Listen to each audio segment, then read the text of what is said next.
if you just understand at a basic level that every team has an element of dysfunction, okay? But it's identifying what the dysfunction might be. And it might be a lack of trust, which is at the bottom of the triangle. So, okay, how can we help with a lack of trust? Well, that's really about better understanding of each other, learning a bit more about each other, just connecting on a human-to-human level, because a lot of the time that's where the problem sits. It's not that, I'm just here to frustrate the hell out of you, Ben, because I get enjoyment about it. If that's the case, then they're probably not the right person to be operating on a team. They maybe should be just, in an individual contributor type sales role and just focus.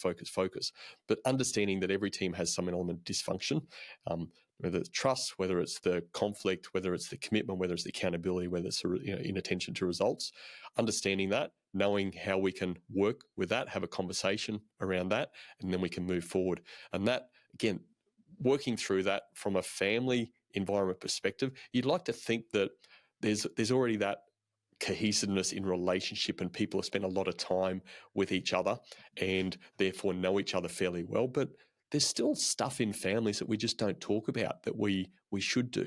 If our son or daughter, or if our partner upsets us in a certain way, or they're doing certain things, and if we don't talk about some of those things, and believe me, I know this stuff, and I don't do it enough sometimes in the family unit, that you've got to get it out and have a conversation around it. And then those things just create more trust. They open up, they strengthen the bonds between people, because they feel like, well, I know that if Ben's feeling a certain way, I know that he's going to come to me because there's past experience that he has done, and he knows that I'm going to have a conversation with him when I'm feeling a bit unsteady about something.